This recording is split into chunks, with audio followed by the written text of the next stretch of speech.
శాసన మండలిలో శాసనసభలో వారితో పోటీ పడి ప్రసంగించాలన్న ఆలోచన స్ఫూర్తిని వారు మాకు ఇవ్వడం జరిగింది.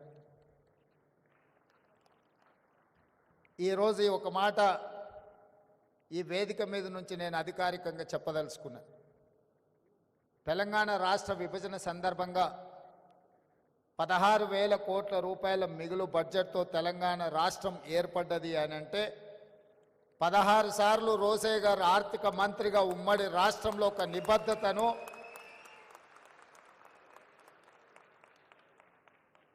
ఆర్థిక పరంగా ఒక క్రమశిక్షణను వారు పాటించారు. కాబట్టే తెలంగాణ రాష్ట్ర ఏర్పాటు సందర్భంగా 16,000 కోట్ల రూపాయలతో మిగులు రాష్ట్రంగా తెలంగాణ రాష్ట్రం అవతరించిందని చెప్పి నేను ఈ సందర్భంగా ఖచ్చితంగా చెప్పదలుచుకున్నా.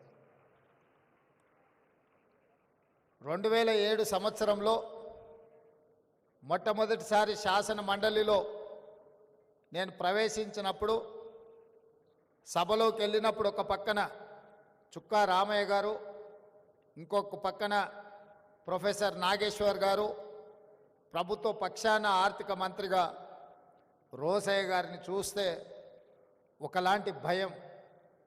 ఏం మాట్లాడితే ఏం తప్పు పడతారో, మనం మాట్లాడే మాటల్లో ఏ తప్పు మాట్లాడినా సమాచార లోపమున్నా వాళ్ళ ముందు మనం తేలిపోతామేమో అని ఒకలాంటి భయం ఉండేది. అక్కడి నుండి సాగునీటి పారుదల శాఖకు సంబంధించిన అంశాల మీద రాజీవ్ ఆరోగ్యశ్రీ ప్రవేశపెట్టినప్పుడు ఆ అంశాల మీద విశ్లేషణ చేసినప్పుడు మొట్టమొదటిసారి రోసయ్య గారు ఆర్థిక మంత్రిగా నన్ను తన చేంబర్లోకి పిలిపించుకొని, ఎక్కడ చదువుకున్నావయ్యా నువ్వు, బాగానే మాట్లాడుతున్నావు, కాకపోతే లైబ్రరీకి వెళ్ళి ఇంకా లోతుగా నువ్వు నేర్చుకోవాల్సిన అవసరం ఉంది. ఈ శాసనసభ ప్రొసీడింగ్స్ గురించి, ప్రొసీజర్స్ మీద, ప్రాక్టీసెస్ మీద అవగాహన తెచ్చుకుంటే సభలో అద్భుతంగా రాణించగలవు, నీకు మంచి భవిష్యత్తు ఉంటుంది, చదువుకొని సభలో మాట్లాడమని చెప్పి పెద్దలు రోసయ్య గారు 2007లో నాకు సూచన చేశారు. వారు ఇచ్చిన సూచనను ఆనాడు నేను ప్రతిపక్షంలో ఉన్నా. రోసయ్య గారు ప్రతిపక్ష శాసన మండలి సభ్యుడు అని చూడకుండా ఉమ్మడి రాష్ట్రానికి చదువుకున్న ప్రజాప్రతినిధులు ప్రజా సమస్యలను అవగాహనతో చట్టసభలలో మాట్లాడితే మన యొక్క గౌరవం పెరుగుతుందన్న ఆలోచనతోటి ఆ రోజు రోసయ్య గారు నాకు సూచన చేయడం జరిగింది. వారి సూచనతో చదువుకొని వారికే ఇబ్బందికరమైన పరిస్థితులు కల్పించే విధంగా శాసన మండలిలోనే మాట్లాడేవాడిని. ఆ మాట అన్నా, సార్ మీరు సూచన చేస్తూ నేను చదువుకొని వస్తే ప్రభుత్వానికి ఇబ్బంది కలిగినప్పుడు, ప్రభుత్వం సమస్యలో ఇరుక్కున్నప్పుడు డాక్టర్ వైఎస్ రాజశేఖర రెడ్డి గారు ఆ సమస్యను పరిష్కరించడానికి మిమ్మల్నే పంపుతాడు కదా, అది మీకు కూడా ఇబ్బంది అవుతుంది కదా అని నేను వారిని అడిగిన. అంటే వారు అన్నారు, ప్రతిపక్షంలో ఉన్నప్పుడు ప్రశ్నించాలి, పాలకపక్షంలో ఉన్నప్పుడు పరిష్కరించాలి, ప్రజాప్రతినిధులుగా ఇది మన బాధ్యత, దీంట్లో ఎవరం బేసిజాలకు వెళ్ళాల్సిన పని లేదు, నువ్వు సమస్యలతో అవగాహనతో వచ్చి మాట్లాడితే మా ప్రభుత్వం వాటిని పరిష్కరిస్తుంది, తద్వారా మా ప్రభుత్వానికి మంచి పేరు వస్తుంది తప్ప మీరు ప్రస్తావించారు కాబట్టి మేము వాటిని పరిష్కరించకుండా ఉండాలన్న ఆలోచన మన ప్రభుత్వానికి ఉండదు. ముఖ్యంగా ఆర్థిక శాఖ మంత్రిగా అది నా బాధ్యత అని వారు చెప్పినప్పుడు నాకు ఆనందం కలిగింది. ఈరోజు అలాంటి స్ఫూర్తి కొరవడింది చట్టసభలలో. ప్రతిపక్షాలు ప్రశ్నిస్తే పాలకపక్షాన్ని ఏదో పోతుంది అన్నట్టుగానో, ప్రశ్నించే వాళ్ళని అసలు మాట్లాడించడానికి అవకాశమే ఇవ్వద్దు అన్నట్టుగానో పరిస్థితులు తయారైనాయి. ఆ పరిస్థితుల నుంచి బయటపడాల్సిన అవసరం ఉన్నది. ప్రతిపక్షాలు కూడా రోసయ్య గారు చేసిన సూచన ప్రకారం చదువుకోవడం ద్వారా సమస్యల పట్ల అవగాహనతో కూడుకున్న ప్రసంగాలు చేస్తే అవి సమస్యలను పరిష్కరించడానికే కాకుండా ప్రభుత్వాన్ని ఇరుకున పెట్టడానికి ఉపయోగపడతాయి. తద్వారా ప్రజలకు ప్రయోజనం చేకూరుతుంది. తద్వారా శాశ్వతంగా ప్రజలలో ఒక చెరగని ముద్ర.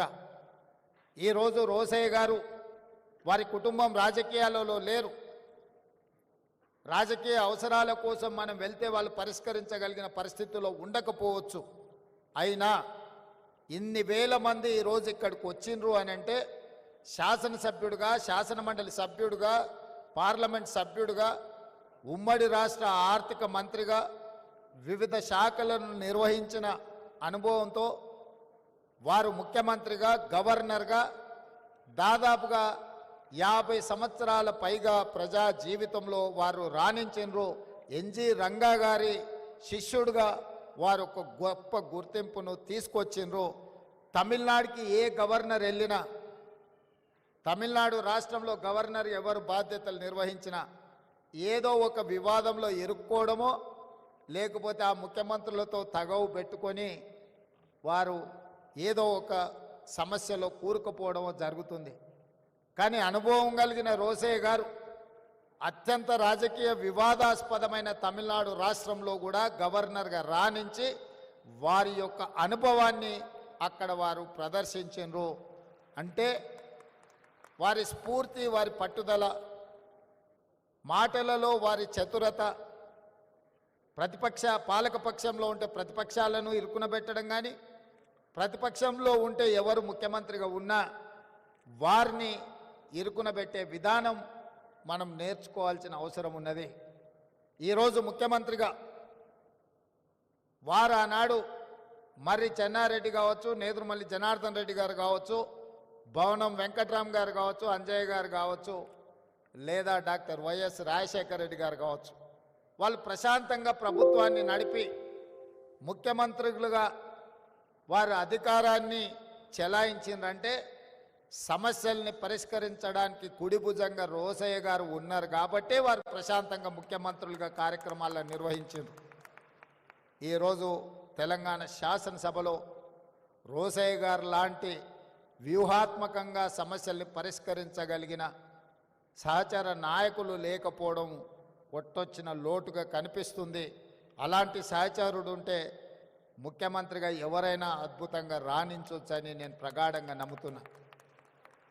ఎందుకంటే ముఖ్యమంత్రిగా చదువుకొని రాకపోయినా గతం గురించి సంపూర్ణమైన అవగాహనతో, భవిష్యత్తు ప్రణాళికలతో రోసయ్య గారు సిద్ధంగా కూర్చునేవాళ్ళు.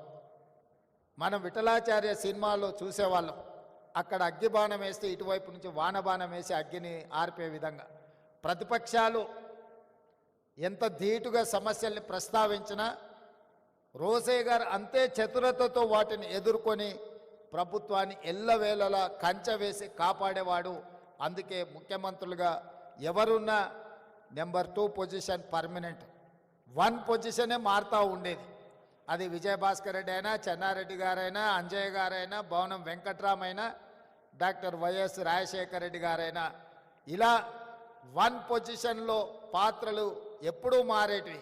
కానీ 1 పొజిషన్లో ఎవరున్నా 2 పొజిషన్ మాత్రం పర్మనెంట్గా కొనిజేటి రోసయ్య గారే ఉండాలి అని ఎవరు 1కి వచ్చినా రోసయ్య గారిని కోరుకునే వాళ్ళు. పెద్ద ఆయన ఏ రోజు కూడా 2కి వచ్చిన కాబట్టి 1లో ఉన్న వాళ్ళని జరిపి కూర్చోవాలని వారెప్పుడు తాపత్రయపడలే, తొందరపడలే. అందుకే ఆ సమయం సందర్భం వచ్చినప్పుడు శ్రీమతి సోనియా గాంధీ గారు ఈ క్లిష్ట సమయంలో రోసయ్య గారినే ముఖ్యమంత్రిగా చెయ్యాలి అని సోనియా గాంధీ గారు భావించినరు. అంటే పార్టీ పట్ల వారికి ఉన్న నిబద్ధత, పార్టీకి వారి పట్ల ఉన్న నమ్మకం, విశ్వాసం అనేది రోసయ్య గారిని ముఖ్యమంత్రిని చేసింది. నేను ఈ వేదిక మీద నుంచి ఇంకొక అంశం కూడా ప్రస్తావించదలుచుకున్నా. వారి యొక్క నిబద్ధత, వారి యొక్క క్రమశిక్షణ, వారికి అన్ని హోదాలను ఇంటికి తెచ్చిపెట్టింది. ఏ రోజు కూడా నాకు తెలిసినంత వరకు రోసయ్య గారు నాకు ఈ పదవి కావాలి అని అధిష్టానాన్ని అడిగిన సందర్భం లేదు. అది మంత్రి కావచ్చు, ముఖ్యమంత్రి కావచ్చు, గవర్నర్ కావచ్చు. వారి ప్రతిభనే, వారి క్రమశిక్షణనే, వారికి పార్టీ పట్ల, నాయకత్వం పట్ల ఉన్న కమిట్మెంటే వారికి అన్ని హోదాలను తెచ్చిపెట్టింది. వారిని మనమందరం స్ఫూర్తిగా తీసుకోవాల్సిన అవసరము ఉన్నది. సభలో సమస్యల్ని వ్యూహాత్మకంగా ఎదుర్కోవాలి అని అంటే రోసయ్య గారిని గుర్తు తెచ్చుకోవాలి అని అంత బలంగా వారి ముద్ర చట్టసభల మీద వేసినరు. అలాంటి రోసయ్య గారి వర్ధంతి కార్యక్రమంలో చాలామంది మిత్రులను, ఎందుకంటే 2007 నుంచి 2014 వరకు రాష్ట్రంలో భిన్నమైన పరిస్థితులు, 2014 తర్వాత 2 రాష్ట్రాలుగా అవతరించిన తర్వాత చాలామంది మిత్రులను కలుసుకోలేకపోయినాము. ఈరోజు మిత్రులందరినీ కలుసుకోవడం, ముఖ్యంగా ఆర్యవైశ్య సమాజానికి నేను ఒక విశ్వాసాన్ని, నమ్మకాన్ని ఇయ్యదలుచుకున్నాను. ఈ రాష్ట్రం యొక్క ఆర్థిక ఎదుగుదల మీ చేతుల్లో ఉంది. ఈ రాష్ట్రం రాణించాలి, ఈ రాష్ట్రం రాణించాలి, ఈ రాష్ట్రం అభివృద్ధి పదం వైపు నడవాలి, ఈ రాష్ట్రంలో ఆర్థికంగా బలపడాలి అని అంటే మీరే కష్టపడాలి. మీరే ఈ తెలంగాణ బ్రాండ్ అంబాసిడర్లు. ఈ తెలంగాణ ఆర్థిక రంగంలో రాణించాలి అంటే మా ఆర్యవైశ్య మిత్రులు ఇంకా 1 గంట అదనంగా పని చేయాలి. ఈ పని మీకోసం కాదు, ఈ రాష్ట్రం కోసం చేయాల్సిన అవసరం ఉంది. అందుకే రాష్ట్రం ఆర్థిక రంగంలో రాణించాలి అని అంటే మీ అందరూ ముందు బాగానే ఉండాలి. మీ వ్యాపారాలకు ఎలాంటి అనుమతులు కావాలన్నా ప్రభుత్వం వైపు నుంచి ఎలాంటి ఇబ్బంది లేకుండా చూసే బాధ్యత నాది. అదేవిధంగా రాజకీయాలలో కూడా ఆర్యవైశ్యులకు తప్పకుండా పార్టీ సముచితమైన స్థానం ఇస్తుంది. కోమటిరెడ్డి వెంకటరెడ్డి గారు నా చెవిలో చెప్తున్నాడు, మనము ఆర్యవైశ్య మిత్రులను ప్రభుత్వంలో కూడా భాగస్వాములను చేయాల్సిన అవసరం ఉన్నదని, తప్పకుండా మీ అందరి మనసుల్లో ఏముందో అది కోమటిరెడ్డి వెంకటరెడ్డి గారు నాకు చెప్పినరు. తప్పకుండా అధిష్టానం దృష్టికి ఈ అంశాలను నేను తీసుకువెళ్తా. అదేవిధంగా రోసయ్య గారి విగ్రహం ఉండాలి అని మిత్రులు ప్రస్తావించరు. 100% రోసయ్య గారు ఒక సందర్భంలో వారు ముఖ్యమంత్రిగా ఉన్నప్పుడు చంద్రబాబు నాయుడు గారితో కలిసి నేను వారి ఇంటికి వెళ్ళిన ఒక రిప్రజెంటేషన్ తీసుకెళ్ళి వారితో మాట్లాడుతూ ఆ రోజు తెలంగాణ ఉద్యమానికి సంబంధించిన అంశాలు ప్రస్తావనకు వచ్చినప్పుడు రోసయ్య గారు ఒక మాట చంద్రబాబు నాయుడు గారికి చెప్పారు, చూడయ్య చంద్రబాబు, నాకు చీరాలలో అక్కడ ఏమీ లేదు, 50 సంవత్సరాల క్రితం అక్కడ ఉన్నది అమ్ముకొని హైదరాబాద్కు వచ్చి అమీర్పేట్ ప్రాంతంలో ఇల్లు కట్టుకున్నా. నేను హైదరాబాదు వాడినే తప్ప నాకు ఆ రాష్ట్రమా ఈ ప్రాంతమా అని లేదు, 2 ప్రాంతాలు నాకు సమానమే, నేను హైదరాబాద్ వాడిని అని చెప్పిండు. ఈరోజు నికార్సైన హైదరాబాదీ ఎవరైనా ఉన్నారంటే రోసయ్య గారు అని చెప్పి నేను సంపూర్ణంగా విశ్వసిస్తున్నా. అలాంటి నికార్సైన హైదరాబాదీ రోసయ్య గారికి హైదరాబాదు నగరంలో విగ్రహం లేకపోవడం అనేది లోటు. తప్పకుండా రాష్ట్ర ప్రభుత్వం ఒక మంచి ప్రాంతాన్ని మీరు చూసి ప్రభుత్వానికి సూచన చేయండి.